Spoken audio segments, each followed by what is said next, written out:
Bonsoir et merci une fois de plus d'honorer ce rendez-vous de l'information sur My Media Prime Television.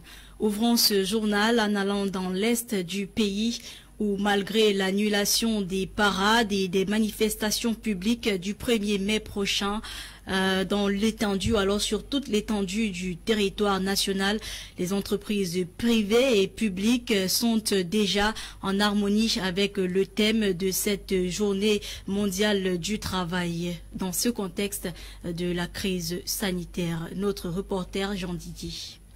La 135e édition de la Fête internationale du travail qui se célébrera cette année en mode Covid-19, sous le thème Garantir la santé des travailleurs, défi majeur dans la préservation des acquis en entreprise. Malgré l'absence de la grande parade, les activités connexes à cette célébration se déroulent dans les entreprises de la place. Entre tables rondes et causeries éducatives sur les méfaits du Covid-19, qui a pratiquement plombé l'économie du secteur hôtelier, l'un des plus touchés, résiste malgré tout. On peut dire que la Covid-19, depuis plus d'1 an, impacte gravement les activités de l'hôtel, ce qui constitue un problème tant au niveau de la trésorerie qu'au niveau de certains engagements au niveau de nos partenaires. Mais au-delà de ça, nous avons continué à fournir les prestations. D'autres secteurs d'activité dans la région n'ont pas connu le même sort. C'est le cas des entreprises agroalimentaires, bien que touchées par la pandémie, résistent à la tempête et parviennent à tenir debout sans licenciement d'employés. Vous savez très bien que le Covid, c'est une pandémie mondiale qui a en quelque sorte affecté notre commerce, puisque nous sommes dans le commerce général, avec des produits importés, et des matières premières qui viennent de l'extérieur.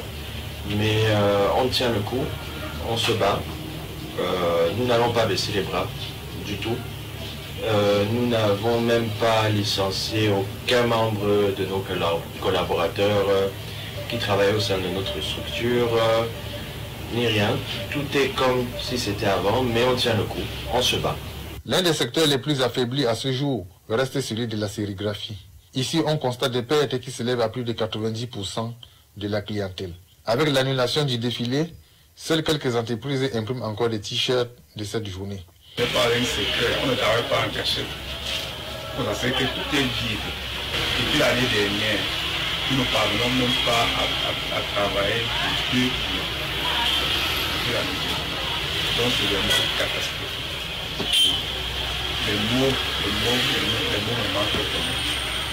Toutefois, l'observance des mesures barrières reste démise dans la quasi-totalité de ces entreprises, qui espèrent qu'avec le début de la vaccination, les choses s'amélioreront d'une façon positive afin de relancer leurs activités.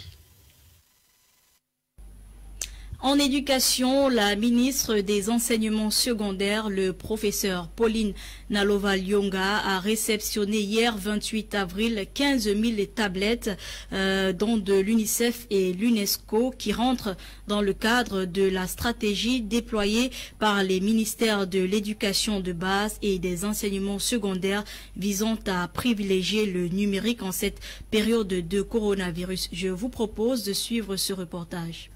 La mobilisation de ces outils didactiques, réceptionnés par la ministre des Enseignements secondaires, le professeur Pauline Nalova-Lyonga, le mercredi 28 avril, et remis aux élèves en classe d'examen, a été rendue possible grâce au partenariat avec le Fonds des Nations Unies pour l'enfance et l'Organisation des Nations Unies pour l'éducation, la science et la culture. Il s'agit de 15 000 tablettes offertes qui rentrent dans le plan stratégique déployé par les ministres de l'éducation de base et des enseignements secondaires.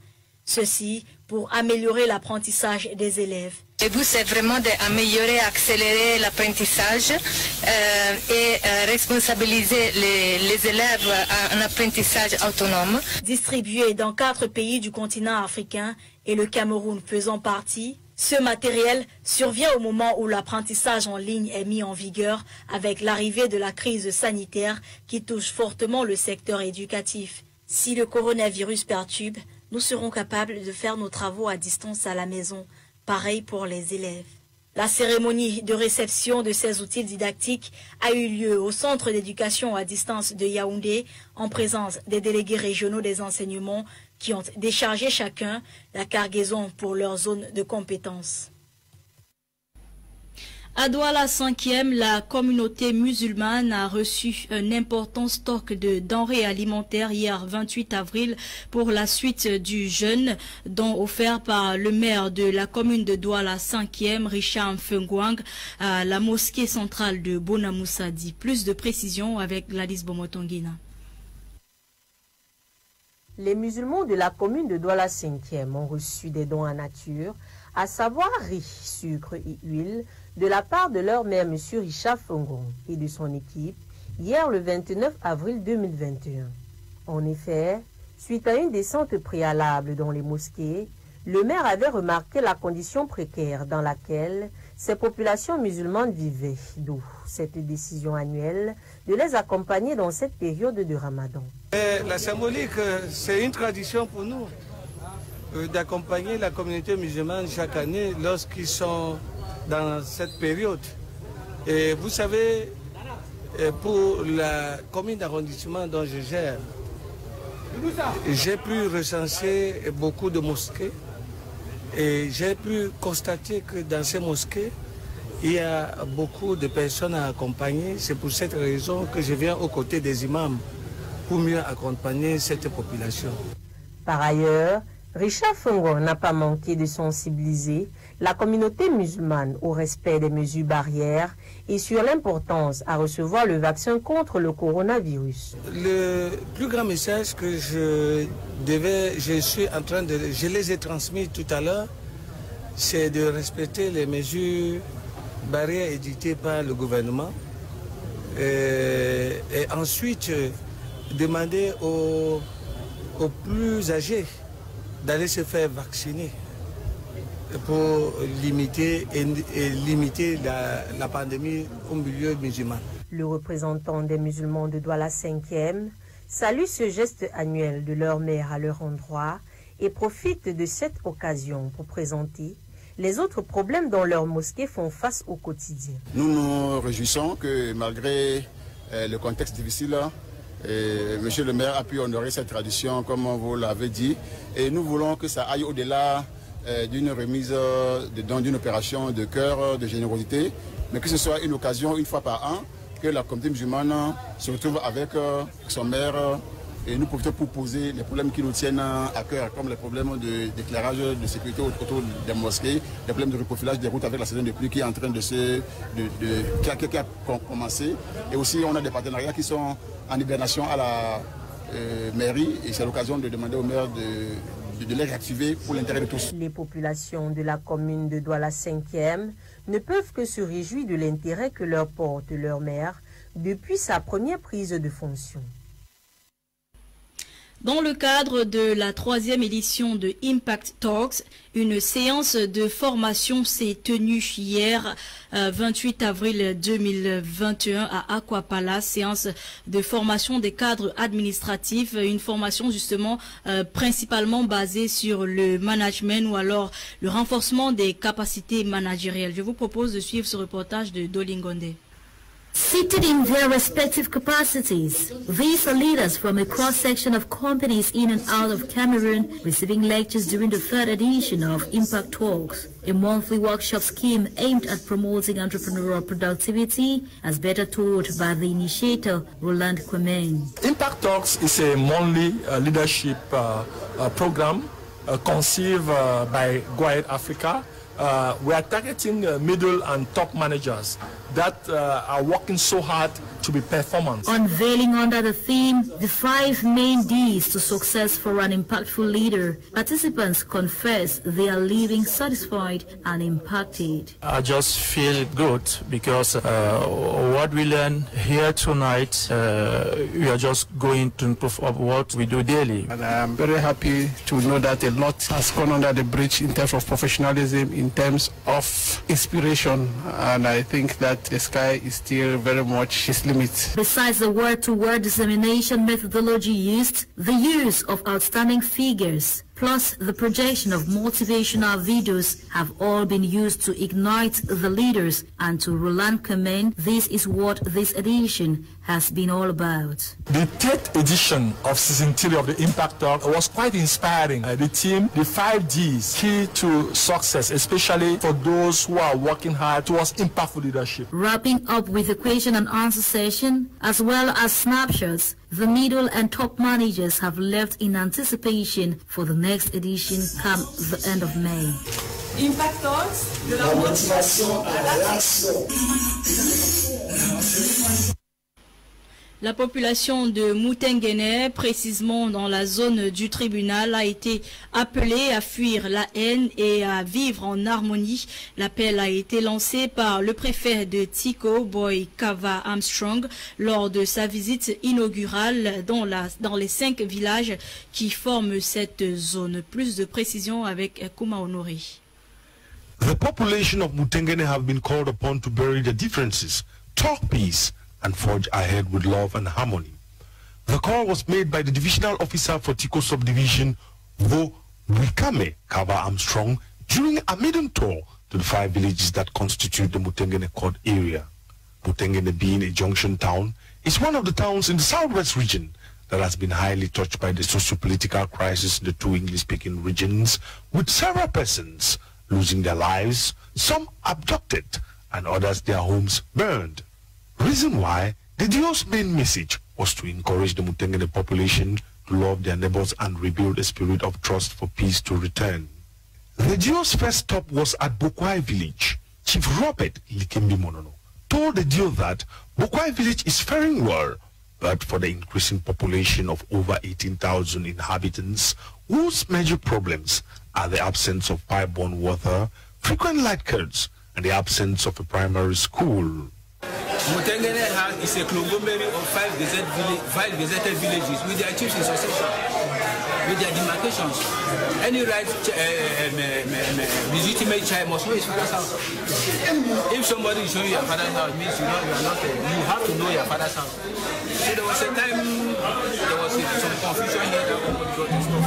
That's what the video who had listened and said that no, there's no problem. Everybody, and he said that every village knows his made it clear to him that they were making the Mutengene area look as if it's just the entire Mutengene area is just one village. No, there cannot be second-class chiefdom without a chiefdom. The next stop was at Fue village. Here, Chief Isaac Ngale highlighted the problem of encroachment of his village boundary and pointed fingers to the chief of Pwengawan village for appointing quarter heads in his village. A similar worry was raised by Chief William Makweli of Pwengawan village, who accused the chief of Bungajo for trespassing his boundaries. Problems with our boundary disputes with the Bonganjo village. So we have been struggling to put things in order. It's not working. So we are just pleading for the government to interfere to see that we should have a perfect boundary organization. The DO promised to find a lasting solution to the boundary issues and requested all 5 villages to provide documented maps of all their villages so that experts shall analyze and the villages retracted and mapped out for the problem of encroachment to be resolved. He insisted that each village must know its boundary limits and learn to respect them. While in Bonganjo village, the DO was honored with the title of Mola Maloke, meaning someone in whom they believe in. The DO thanked the chief and congratulated him for the developmental strides he has accomplished in his village, such as the provision of pipe-borne water, electricity, roads, and other social amenities. Chief Litake Mwangambua added that Bonganjo village is in construction of a community hall, a police and gendarmerie post, as well as other facilities to benefit the population. The Mutengene Court area is ruled by a second-class chief, His Royal Highness Aaron Geka, as Paramount Chief Designate. The DO urged all the other 5 chiefs to throw away their differences and be ready to work with the Paramount Chief-elect for peace to be maintained and promote the development of the Mutengene Court area. Toujours dans le sud-ouest, Life Transformers Ministry à Mutengene, situé à Mutengene Ombe, à travers son fondateur Shepherd Hastings, a fait la promesse de s'engager davantage pour l'autonomisation des jeunes. C'était hier lors d'une cérémonie marquant la 7e anniversaire ou alors le 7e anniversaire de l'église, parallèlement à la célébration de vie de son feu fondateur, Clarisse Ekowe. Apart from ministration and taking many out of the kingdom of darkness, by winning souls for Jesus Christ, the Life Transformer Ministries, LTM, found in Ombe, southwest region of Cameroon, has as mission to empower youths. This was disclosed during this ceremony to mark the 7th anniversary of the church, attended by the representative of the DO of Tiko, the mayor of Tiko, Christians, and well-wishers. Going by Shepherd Hastings Ayo, the general overseer of the Life Transformer Ministries, over 250 students have been successfully sponsored to school by the church as part of its youth empowerment program. Meanwhile, others are gaining skills on accounting among other coursework that is expected to equip them to become job creators and not job seekers. And the Life Transformers Ministry sponsors over 250 students in school today. The Life Transformers Ministries has a program called Economic Empowerment Forum, where we train Christians on basic accounting and basic business skills, and we see that they thrive in these businesses. Also, this ceremony was set aside to celebrate the life of late Apostle Divine C. Okafor, the founding father of the Life Transformer Ministries. Apostle Divine received specific instructions from God before beginning this ministry with 48 persons, and now we are counting thousands. Scoop Media in Kumba in that year 2015 decorated him as the highest soul winner of all times in Cameroon, and the impact he has created in the gospel in this country is so outstanding that we could not do any other thing than celebrate him as we are celebrating our 7th anniversary. Many say he will be reversed for his legacy. I also told Shepherd Hastings to know that in the scale of descendants, his predecessor left a legacy. He took over the mantle. He should leave a legacy so that he who will take over from him too will continue in that same scale. Meanwhile, as the Life Transformer Ministries celebrated its achievements, secured over its 7 years of existence, Shepherd Hastings appreciated its Christian folk and well-wishers who have stood by the church despite rumors on the use of supernatural power by the man of God to perform miracles, stating that God empowered those he calls, and that has been the case with the Life Transformer Ministries. Et en sport, Coupe de la Confédération africaine de football, Coton Sport a perdu hier contre l'équipe marocaine d'1-2. Dans le prochain reportage, Quentin Etapé revient sur cette rencontre. Coupe de la CAF, Enimba et Rolando Pirates sont les derniers à se qualifier pour les quarts de finale à l'issue de la 6e journée de la phase de groupe qui s'est disputée hier mercredi au Enimba International Stadium.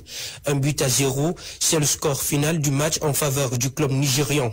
L'unique but de la rencontre a été introduit par le milieu de terrain nigérian Cyril Chinedou Olissima à la 5e minute du temps additionnel de la fin du match. Cette victoire envoie ainsi Enimba en quart de finale en occupant désormais la première place dans le classement du groupe A avec 12 points. Malgré la défaite d'Orlando Pirates, ce club sud-africain est aussi validé pour les quarts de finale. Dans le groupe, il occupe le 2e rang avec 11 points. Par ailleurs, l'ES Sétif, malgré son 1-0 devant les Libyens dans les lits Benghazi, doit finalement rentrer à la maison. Et pour cause, cette victoire nigériane. Toutefois, Enimba et Rolando Pirates s'ajoutent ainsi aux 6 qualifiés déjà connus depuis la 5e journée. Il s'agit de JS Kabylie, Coton Sport de Garoua, Jaraf, CS Sfaxian, Raja et Pyramide. Et c'est ainsi que nous mettons un terme à l'édition de ce jour qui a été coordonnée par Lasha Kingsley. Ewane Elaino Linga était à la production. Madame, Messieurs, merci d'avoir été des nôtres. Restez scotchés pour plus de programmes sur My Media Prime Television.